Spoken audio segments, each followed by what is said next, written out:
Sen bunga tayyormisan? Yo'q, lekin men buni qilaman. Qani ketdik.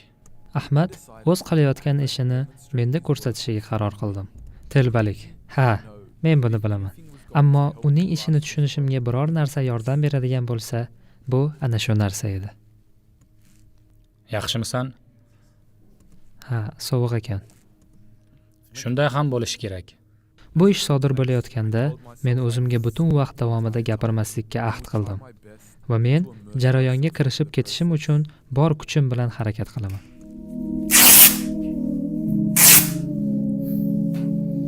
Bu bir oz harakat talab qiladi, lekin men buni qilishim kerak edi. Shuning uchun men jim bo'ldim.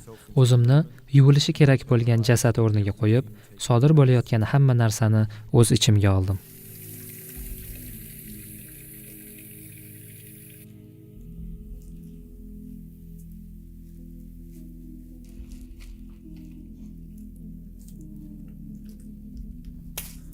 Xo'sh, qadrli birodarlar, subhanalloh.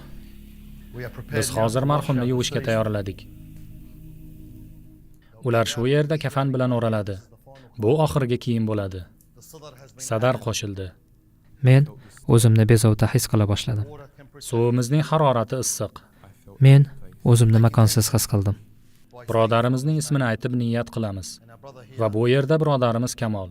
Va biz aytamizki, men o'zimni noqulay his qildim. Go'yo kimdir mening shaxsiy olamimga bostirib kirayotgandek.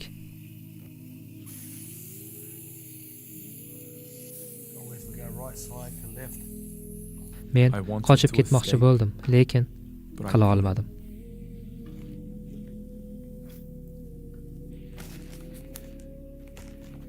Shunday vaqtlar bo'ldiki, men qimirlashni xohlab aytgim keldi. To'xta, og'zimni yopma.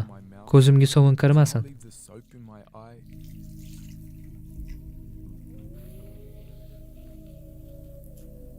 Lekin men buni bo'lishiga qo'yib berdim. Axir o'liklar gapira olmaydi-ku. Ko'ryapsizmi, bu konfor.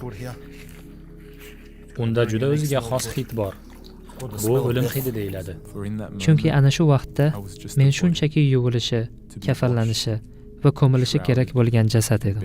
Har bir inson boshidan kechiradigan safar. Va bu mening xayolimdan ketmagan narsa edi.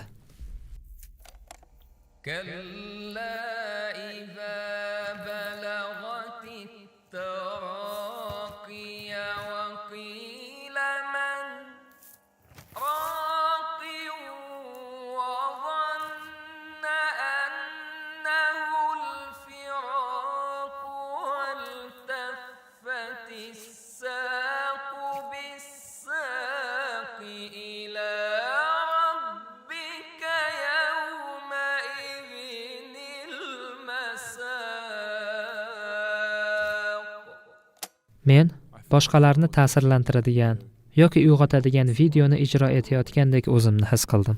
Shunday birodarim, mana bu yakun. Men kameralar sababidan bu ish oddiy holatga aylanib qolishini va voqeaga sho'ng'iy olmasligimni his qildim. Ammo barchasi tugagach, qanchalik sodda ekanligimni angladim. Ta'sir qildi. Va bu menga qattiq ta'sir qildi. Xo'sh, nima deyishni bilmayman. Sen aytishing mumkin bo'lgan narsa yo'q. Butun vaqt men bu yerda o'tirdim, xuddiki sen meni yig'latding. Men bundan keyin uyg'onishingni bilardim.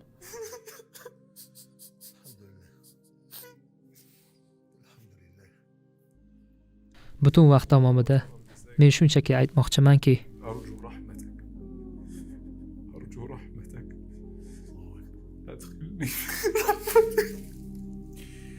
ammo sen hozirgina hammamiz boshidan kechiradigan haqiqatni ta'mini totding. Bu uzoqqa cho'ziladigan narsa emas. Bu haqiqat, birodarim. Siz o'tirgan bu stolda odamlarning eng kattasi ham, eng kichigi ham bo'lgan. O'ylab ko'ring, kitoblar yopilgan, amallar yopilgan, yaxshi va yomon amallar yopilgan. Tugadi. Boshqa hech qanday amal yo'q. Endi hammasi sizning qo'lingizda. Men seni rahm shafqatingni xohlayman. Men seni rahm shafqatingni xohlayman. Va sen bizga aytgansanki, sen Rahman va Rahim zotsan.